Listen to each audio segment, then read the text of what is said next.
Well, I mean, these are the claims made against, successful businesses forever. So now it's Chinese laborers that Apple is so-called exploiting. In the past, it was, in the 19th century, it was immigrant laborers that were coming into the United States, Irish and Germans and Scandinavians or whoever, who were working for Carnegie and for U.S. Steel or working for Rockefeller or whoever. They were supposed to be the exploiting. And then it was, we were exploiting, Nike was exploiting sweatshops all over the place. So it is always the case that successful American companies are accused of this. And it really is not surprising when the dominant philosophy among intellectuals is some form of Marxism, that they view the relationship between the employer and the employee as an exploitative relationship, the relationship of the employer is exploiting the employee. And if somebody in China is only getting, I don't know how much Apple pays, but $5 a day, oh, well, that's clearly exploitation, because if it was an American worker, they'd be getting $100 a day. So it's not surprising and it's not new. This happens all the time. The challenge is that China's not a free country. So let's make an assumption here, which I think is true, but granted, there might be other stuff going on. But my assumption is that the people working for Foxconn, the company that Apple is contracted with in order to create this, they're voluntarily. That is, the government's not forcing them to be there. Foxconn cannot pull a gun on them.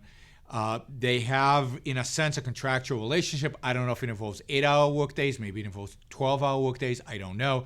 That's between Foxconn and the employees.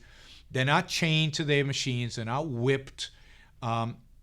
So to the extent that that you can claim that there's freedom in China, there is to some extent.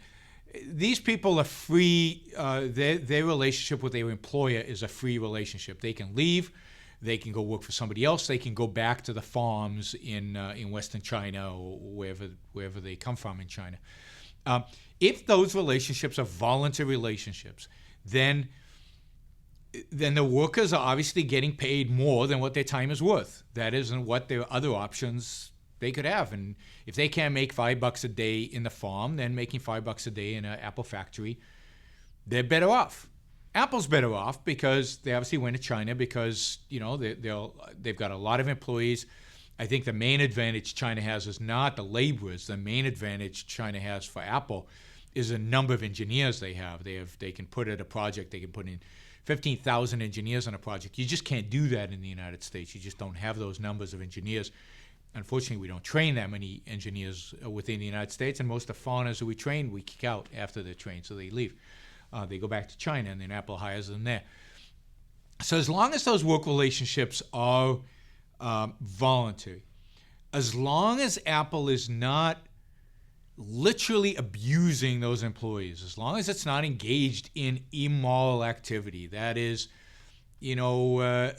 using force against them or exploiting them in some fraudulent manner, that is promising them things and not fulfilling and then not really letting them leave. But there has to be some kind of force, or using the Chinese government to round them up or to force them to come or to not allow them to leave or something like that. As long as there's no force involved, then there's no claim. All claims of exploitation are completely nonsense. This is a trade.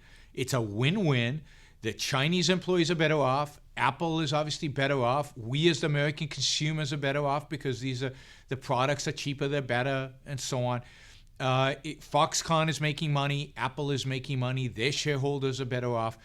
So as long as these are voluntary transactions, they are good transactions, and they are transactions that should be defended, and they are transactions that Apple indeed should be proud of. They are transactions that are raising my quality of life, their customers' quality of life, the profitability of Apple itself, and the quality of life of its employees in China.